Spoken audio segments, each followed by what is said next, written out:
Chapter 87, Throw It Away. Zheng Shangshu is really old and confused, the year is about to beg, and the excerpts have come down, but he still pleaded for the Yanji Marquis mansion in public during the cabinet meeting yesterday. Who doesn't know that the Holy One is angry now? He really didn't see the situation clearly. No, this caused the Holy Dragon Yan to be furious.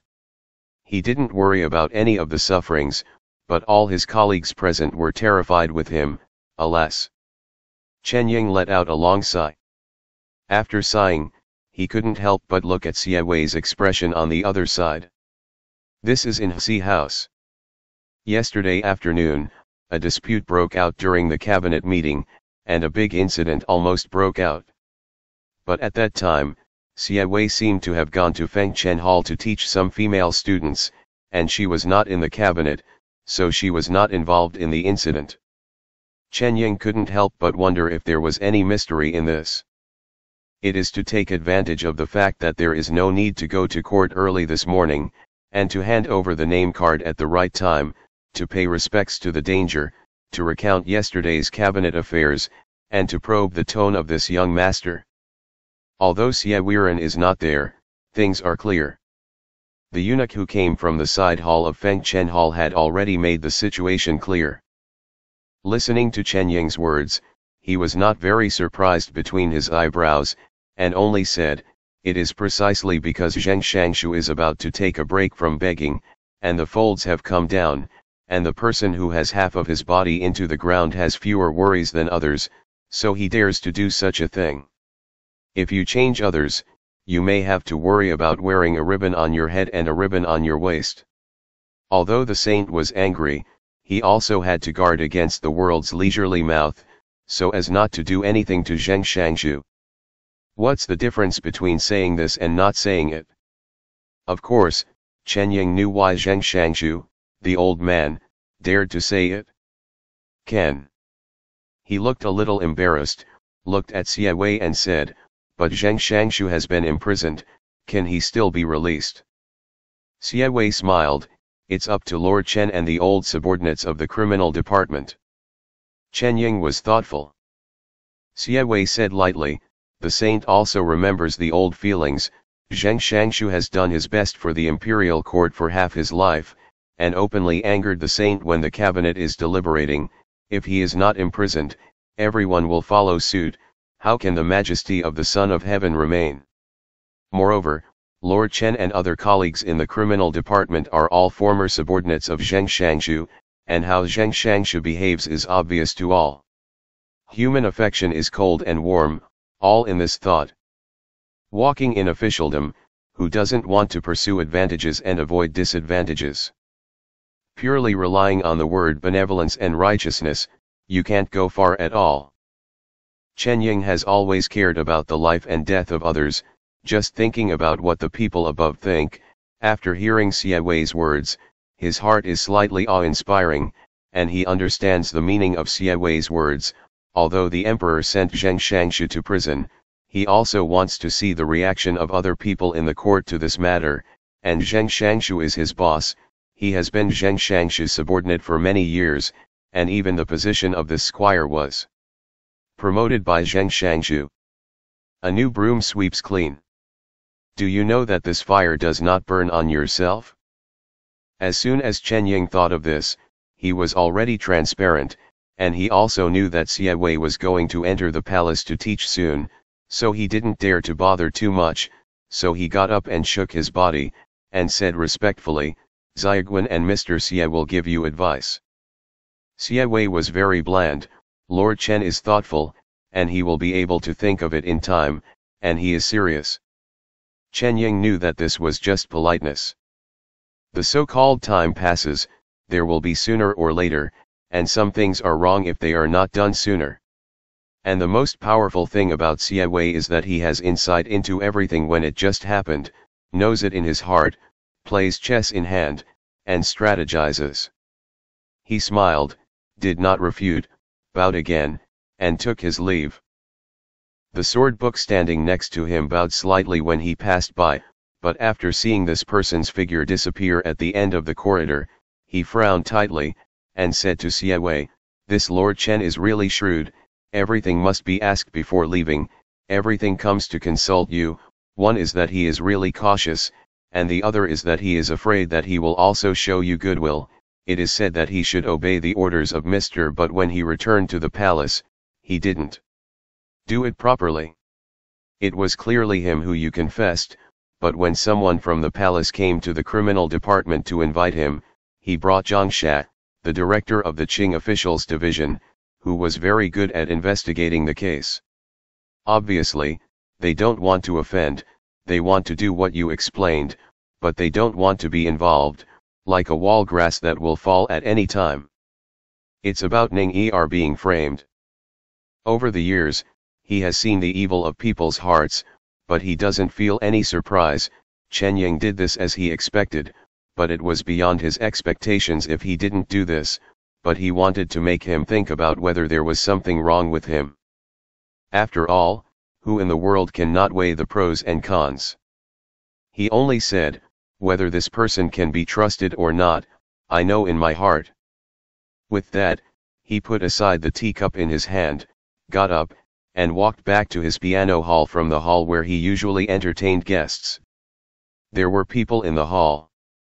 If Chen Ying had just come here to see him, he was afraid that he would not be able to help but wonder, how could the owner of the Jingzhong secluded pavilion appear here in such an early morning? Lucien stayed in Xie Mansion yesterday, and not long after he woke up, he was yawning and wasting Siewei's good tea. The best big red robe has been brewed 3 times. Seeing Siewei coming in, he smiled, "I came back just in time, and I can catch up with a good one." Then Chen Chilang sent away.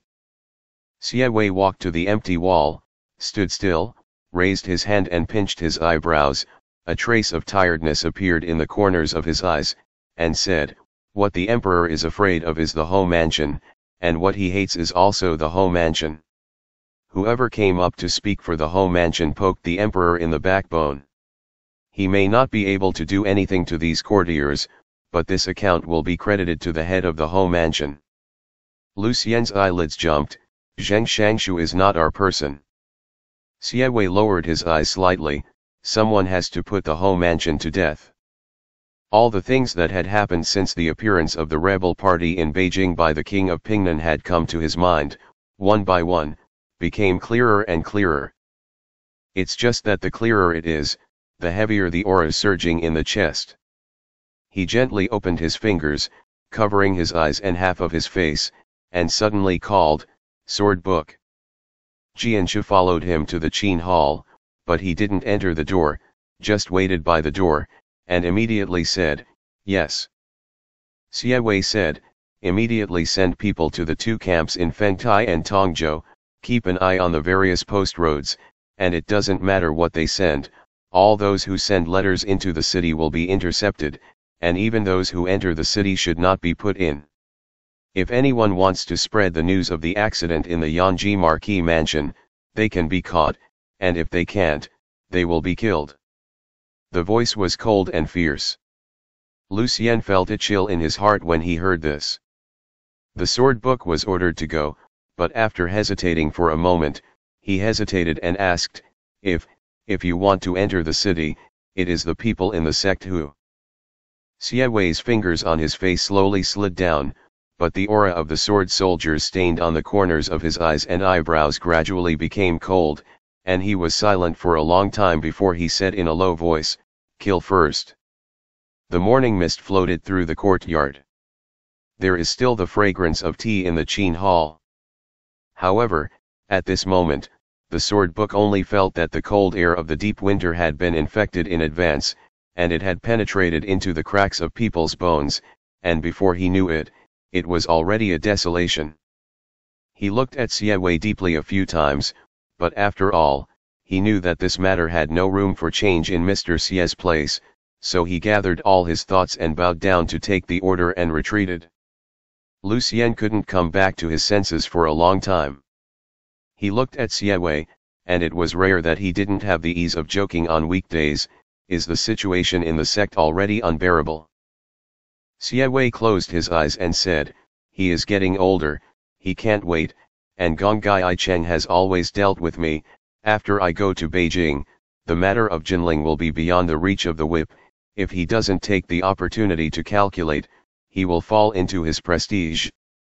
The world is not chaotic, and the teaching is not transmitted.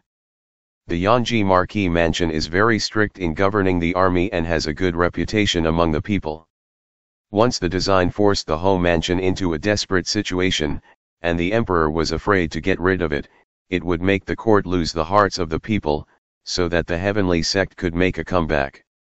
What's more, the Yanji home mansion is in charge of the world's military power, and the two large battalions in Fengtai and Tongzhou are all heavily garrisoned, which is led by the home mansion.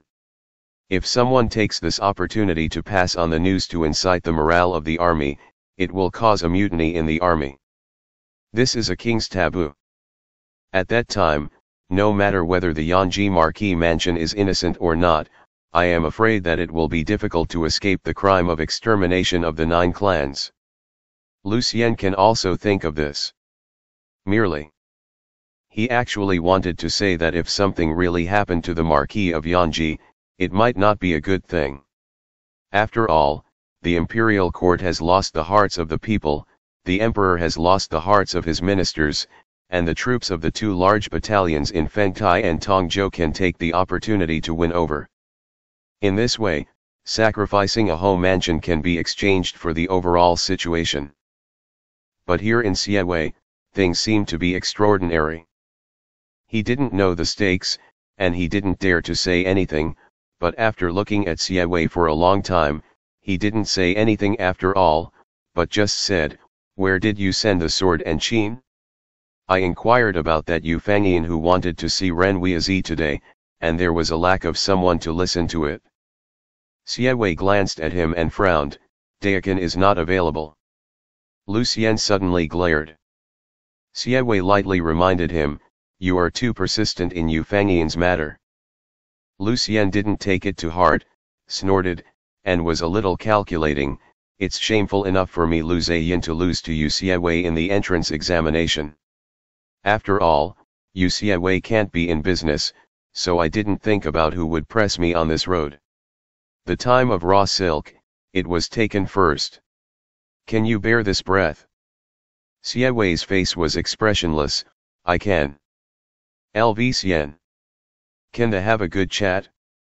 He wanted to refute, but after thinking about Siewei's life over the years, he didn't have the confidence to speak, so he finally waved his hand and said angrily, "No matter, if you don't borrow it, you won't borrow it, can't I check it myself?" After that, he drank the tea he was holding and walked straight out of the piano hall. Siewei didn't stop him. After Lucien walked to the gate of the courtyard, he looked back and saw that the person surnamed Xie was already facing the wall again, and couldn't help but curse secretly, "Grandma, you really don't stop Lao Tzu. Okay, ruthless enough. This time, I have to do something beautiful, so I want you to take a look." After scolding, he snorted, put his hand behind his back, shook his fan, and went out into the street. The Shuxiang Inn is still the same as before. Lucien pondered that he would go to Ren Weizi to talk to first, so as to probe the wind and see who else wanted to join this stock. Unexpectedly, he stepped into the door of the inn with his front foot, and as soon as he looked up with his back foot, he saw Yu Fangyin standing there talking to the shopkeeper. "Well, the road is narrow." Hearing that Ren Weizi recently received another sum of money, Lucien secretly checked that it was from Qingyu and Bafu, and it seemed that it was from Yu Er girl in the back house. And during that time, he happened to see Yu Fangyin in this inn. This time, he was a little confused. Could it be that the last time the matter of raw silk was indeed led by Bafu behind the scenes, and this insignificant concubine was just a pawn sent by Bafu? Thinking of this, Lucien put a smile on his face, and it was quite gentle to wear a long shirt on his body, so he stepped forward and took the initiative to arch his hand to Yu Fangyin, and said, "I met a girl here last time, and I heard that the girl also had dealings with Ren Gongzi. Looking for Ren Gongzi in the future, why don't you go?" Yu Fangyan was stunned. She is still living in prison now, and the last time you entered the yamen with her, it was not a glorious thing, and it was because Yu Mansion did not make any noise at all. And she waited until you had already entered the palace, so she picked a suitable day and asked Zhou Yanzi to release herself, ready to do what Zhang Xuning explained to herself. When she met Lucien, she didn't expect it. I didn't expect the other party to take the initiative to talk. Seeing that she didn't speak for a long time, Lucien tentatively asked again, "Girl." Yu Fangyan came back to her senses at this time, but she was restrained and cautious. She didn't know what the details of this person's identity were, let alone what this person's intentions were, not to mention that she saw Ren Weizi today, and there were other things she wanted to say, so it was inconvenient for others to be present. So she lowered her head and said, "I'm not familiar with you, so let's go by myself." Lucien has been rolling in the business for a long time, and he has not heard anyone reject him for such a straightforward reason for a long time. Uncooked. His smile was a little stiff. The girl is right. Yu Fangyan lowered her eyebrows, and didn't dare to say more. She only bowed to him as a salute, then thanked the shopkeeper next to her, and went upstairs with her head buried. Lucien had no choice but to watch below.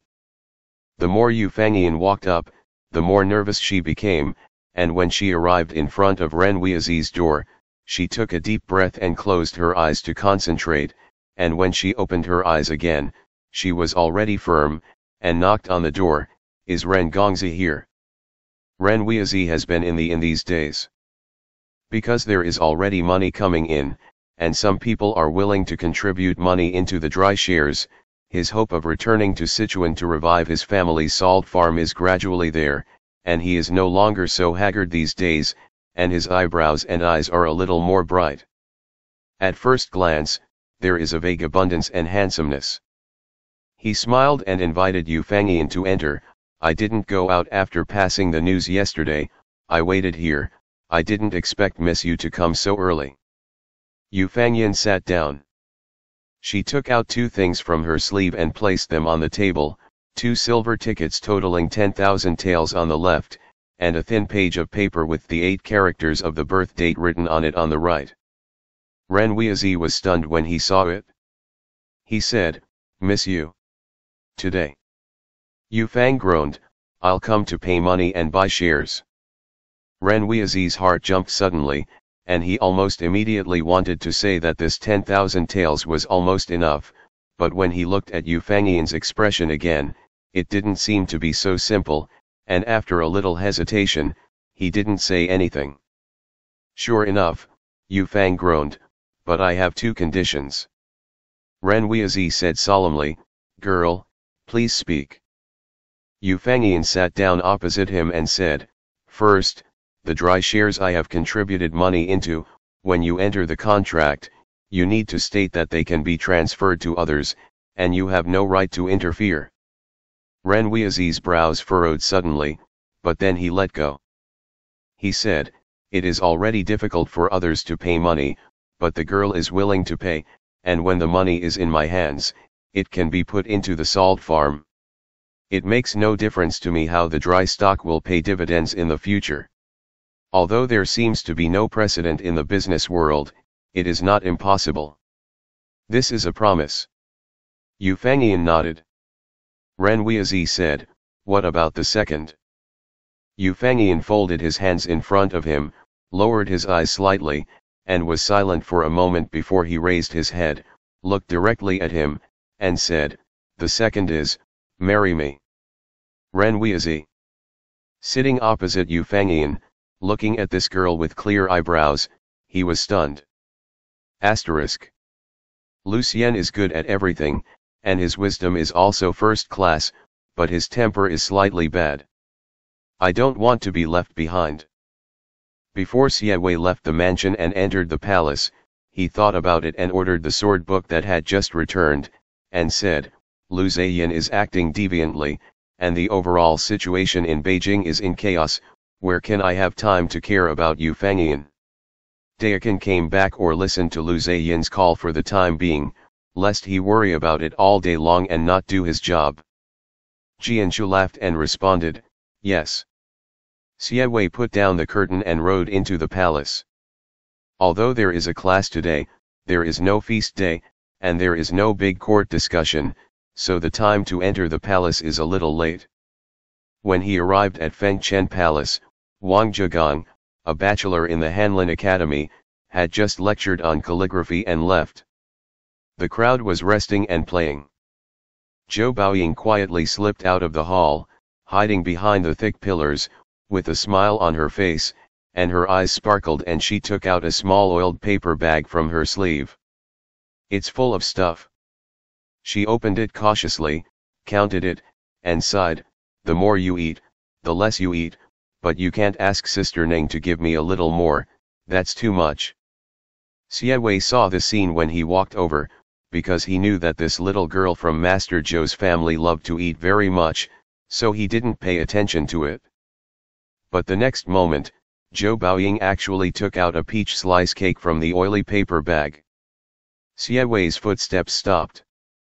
Zhou Baoying took a bite, and her lowered eyes suddenly saw the corner of a pale blue robe appear under the steps in front of her, so she suddenly stiffened, her eyes lifted along the corner of her clothes, and she saw Xie Wei standing in front of her. She was so frightened that she immediately took off the half of the peach cake that was still in her mouth. Greeting Xie Wei neatly, hello Mr. Xie. Xie Wei's gaze fell on her hand, and also on the oily paper bag, and smiled at her gently, did the palace also make peach slice cake yesterday? His eyebrows and eyes are clear, and his smile is more like ink dyed from a distant mountain.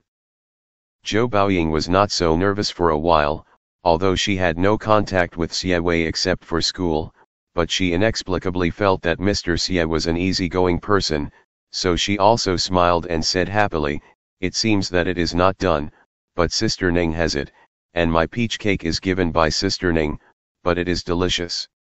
It is better than what was made in the palace before, and it is better than what Rong brought last time. Xie Wei looked at her calmly, is it so delicious? Zhou Baoying nodded vigorously, of course. She looked at Xie Wei, and then looked at the little peach cake left in her oiled paper bag, remembered her parents' training, bit her lip, and seemed to have made up her mind, and handed the open oiled paper bag to Xie Wei, do you want to taste it? The smile on Xie Wei's lips deepened, and he said, then try it. He raised his hand and took the paper bag. Zhou Baoying's eyes suddenly widened, looking at her empty little hands, and her small mouth opened slightly, as if she wanted to say something.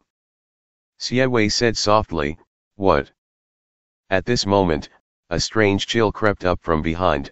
Zhou Baoying looked at the smiling face in front of her, and for some reason remembered the demons of Yanfu painted on the wall in the temple. But this is also a momentary illusion. She was a little dazed, and wanted to say, I just ask you to take a piece to taste, not to give it all to you, but when the words came to her mouth, she was stared at by Mr. Xie's warm and light eyes, and she was embarrassed to say it, so she could only scratch her head, and said reluctantly, it's nothing. Xie Wei carried the paper bag with his slender fingers and turned around. The moment he turned his back, all expressions disappeared from his face. He entered the side hall. The little eunuch outside immediately came in to arrange the tea set and set up the stove to boil water. Xie Wei put the paper bag containing the peach cake on the table and sat quietly for a long time. The little eunuch bowed down and said, young master, there are new pastries made in the imperial dining room today, so don't you ask them to send them. Xie Wei's eyes did not speak. The little eunuch was a little trembling. After a long time, Xie Wei pointed to the paper bag on the table, and said calmly, you don't need to prepare in the future, just throw this thing away.